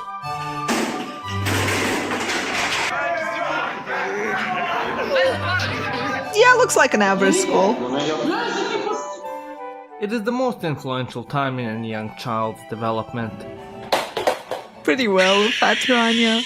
From learning valuable knowledge about the mitochondria being the powerhouse of the Damn, cell, this is an they will elegant never new again school. call upon in their They had adult days PCs of and working a laptops. 9 to 5 in an office to learning valuable social skills of not coming dressed to school in your Naruto headband, which can be applied at the office. School is an indispensable period of growth in every person's life, but at the end of the day, this is the Balkans. When it comes to the Balkans, and them essentially being the black hole of Europe, sucking in all prospects of development, stability, financial independence, and Canadian expats, it is no surprise that one of the most essential experiences of day-to-day life differs from that of the US and other Western nations. Now, at first glance, one of the major notable differences might be going to a dilapidated shack for 6 hours a day to get your education. Come on, the school isn't even bad. What do you mean? It's pretty average school. Having your classes last only 45 minutes each. Wait, they're supposed to last longer than that? Eh? How long do classes or not last having a madman play other Call of Duty in the places? hallways every other month. Yet, one of the most defining Okay, that part I don't think is true. At least not when I went to school. But, yeah, the Balkans pretty big. characteristics of a school in the Balkans is its environment and just the absolute chaotic energy resonating from it. More often than not, classes would take place in a dilapidated Soviet-style building constructed sometimes in the 60s or 70s that essentially resembled more a beginner house in Minecraft than an educational institution. What do you mean, man? It's just a building! So what did it look like a prison? So what our teachers decided to jail us in and put bars on the windows? Are you sure about that? Yeah, it's just a building. I'm sure about that. The walls were usually painted in some combination of Disney's go-away green, white, or blue, with the desks being made mostly out of a combination of cheap wood and sawdust and held together by discounted metal frames, the paint on which has been slowly peeling off and rust took well over. Why is this so true? Why is this so true?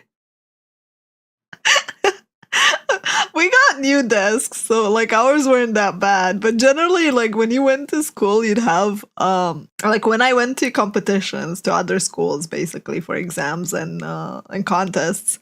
Jesus Christ, some of these desks were half dismantling and unstable and needed extra help to stay up. Within the classrooms, the schools used the same ceramic heater a grandma in Chelyabinsk 50 years ago did, because all the funding for schools went to the mayor's BMW Series 7. Very true. So it was cold all the time. Thus, during winter months, most kids sat at their desks with their winter coats on. While in front of the school, all the fences were spiked and 2 meters tall, which also kinda accurate too. Like my school didn't have that for a while, and then they were like, "You're no longer allowed to go out during your breaks," and they kind of like locked us in.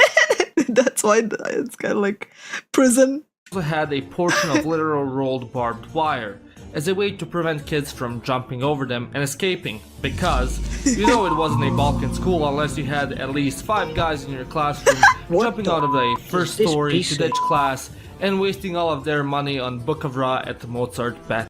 That is so true! They're usually ours, like, because we were never at the bottom floor, they weren't jumping out the window.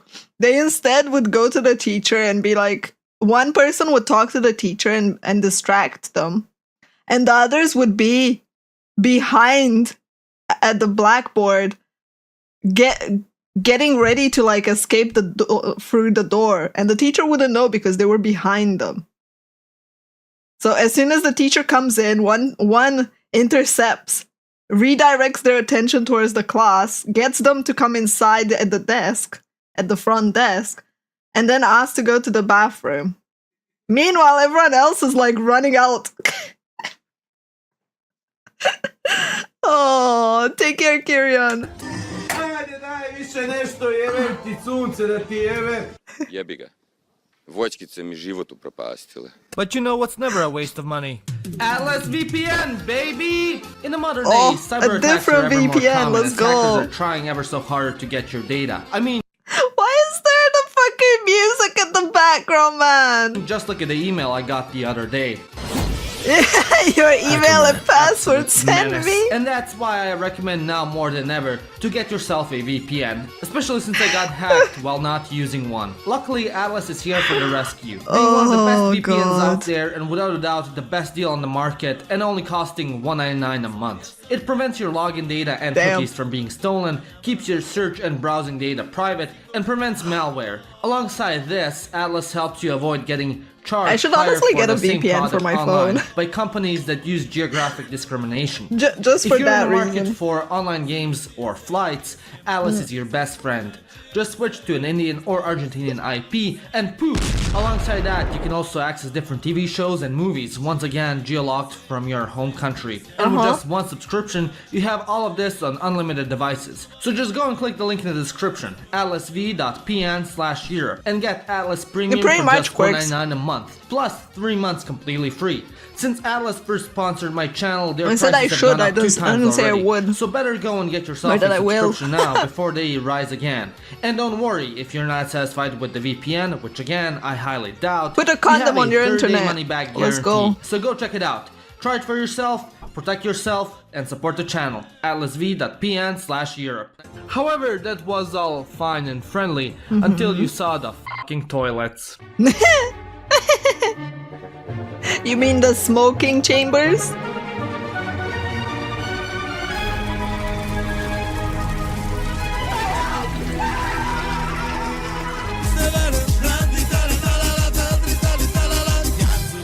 Okay, mine were never that bad.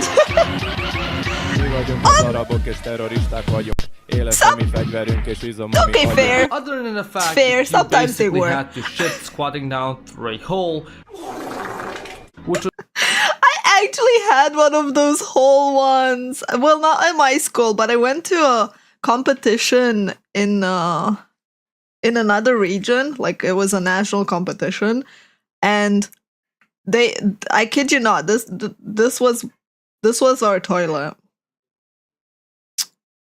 during that. which was maybe cleaned once last semester. You would also have to shit in a room where you basically couldn't see 15 centimeters in front of you. See, this is what I mean. The smoking chambers, literally.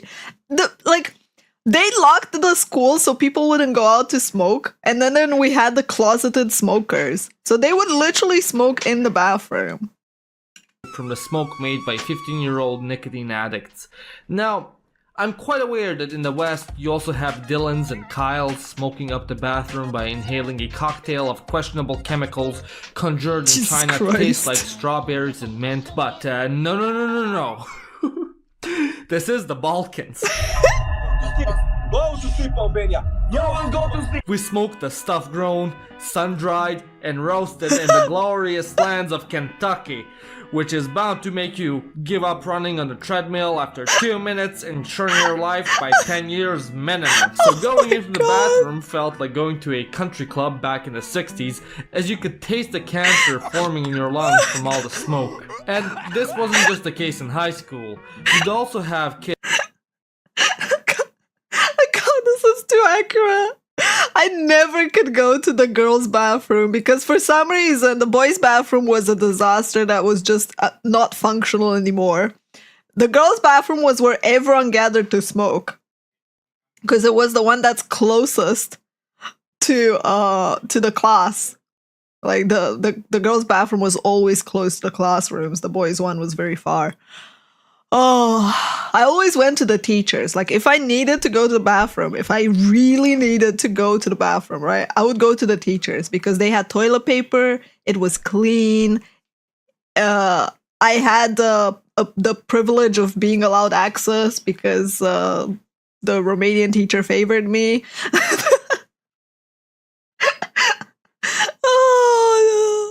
Kids start smoking in 7th grade, and instead of sharing a pack of gum during recess, they'd all be sharing a box of cigarettes. Yep. You'd also had some True. opening up startups in the trade of illicit substances. So, on special occasions, you'd also have the police coming in and taking away Ivan for being a very naughty boy. But of Naughty boy. Okay, we never had that level of delinquents. Teacher's pet, yeah. Or rather, like, I wouldn't say pet, I would say more like very nerdy. I was very good at the subjects that interested me and would go to competitions and teachers like that. Of course, some kids also played by the books and would sell home brewed brandy to teachers. On a more wholesome note, if you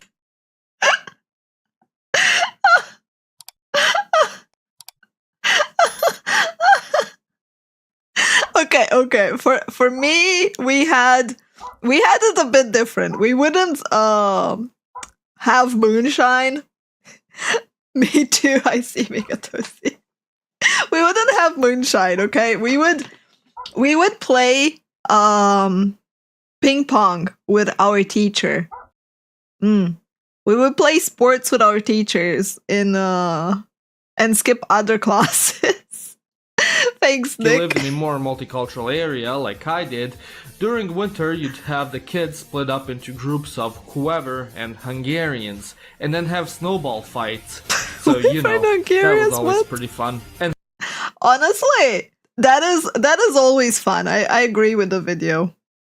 With the one exception that there was a tradition to pick up any girl that you wanted, right? Pick her up and go shove snow down her panties.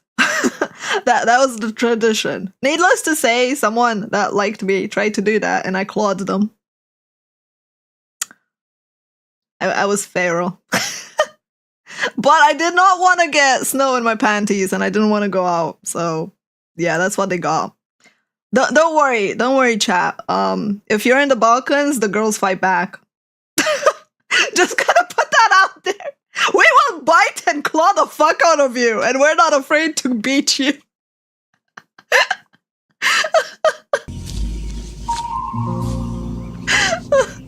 and helpful in the preparation for that third Yugoslav war. None of that compared to what was going on inside the buildings on a daily occasion. If she doesn't draw blood, is it true love? Oh my god.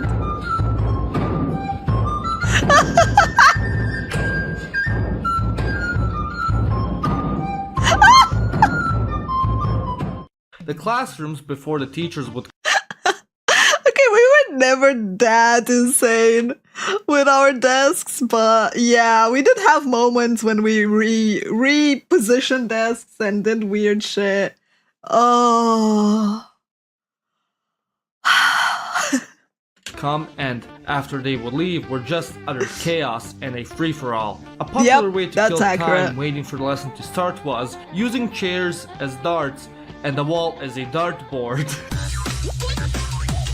Sometimes accurate. The motto was, if it can be broken into pieces, it will be. So you'd have kids finding as many creative ways to break the already barely standing equipment, like stacking the chairs together on a desk and then sitting on the throne of heights. Oh my god! Role-playing as if you're in the bus going into a car crash. Seriously? We were never one by one into the classroom while we were never that coordinated, man. That's very coordinated. Opening and slamming the door after yourself. Okay, that was true. Because people were like, this was funny to do to the teacher.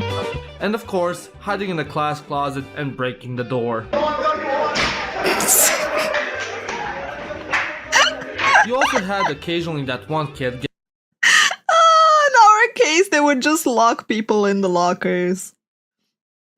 And by lock, I mean just they would hide in, right? Like not bully someone in, but like they would hide them in the lockers because you couldn't open it from, like, you couldn't close it properly from the inside. So you had someone have to like close the door on you. And then the teacher would be like leaving and suddenly you'd hear from the lockers all sorts of like bang, bang, bang. And all sorts of noise, and the teacher would be like, what the? Oh. And then everyone would come out after the teacher's gone and go back to class. giving birth to a backpack as the others around him help him deliver, and as the schools had life, they also had death.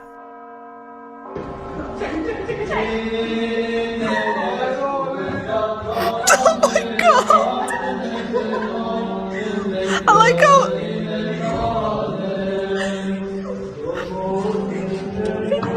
I like how everyone's just happy about it. And the teacher's just there going like, what is happening? You could also spot a kid practicing for his life after high school to be a layman as the teacher was going over the day's lesson. And just as the police would sometimes raid the school, so would the students as well. Oh my god! Okay, we never had raids of any sorts. Some guys even put snow in the electric sockets and made the whole school go into a blackout. That happened several times. Not necessarily with snow, but yeah, that happened. I did tell you the story of when I got the entire school evacuated. It was a show. Of course, I'm guessing many of you are wondering by now, what about the teachers? Didn't they have anything to say about this? Well, to put it lightly, they didn't give a 90% of them were working for 500 euros a month, or whatever the country they were. Well, they would give a fuck if they were actually paid to give a fuck. Very good point there. Can we get a TLDR version of the story? Short version is, I brought a prank spray that's a can of farts. Like, it's a spray that smells like farts that you can just prank people with. And my friend said, let me borrow it. And I said, okay, you can use it once and give it back. So his solution to that was to loophole me. And he held it down to use it once until it was empty. So the entire class smelled like farts, to the point where the teacher came in and thought it was a gas leak and evacuated the entire school. Yeah, that happened. They never knew it was us, by the way. And could get away with paying him that was slightly above minimum wage. You'd have 63-year-old teachers coming to work on a bike and sandals wearing a babe cap, or with a bottle of rakia that they bought from the previously mentioned student. Often than not, they just wouldn't do anything because they're not being paid enough for this shit. Honestly, for the most part, they would just like give you a bad grade or put you in front of the class and ask you questions, and then you would ace the questions and they'd be like, what the hell do I do now? Like, I wanted to punish them and prove that they don't know what my class is about, but they do.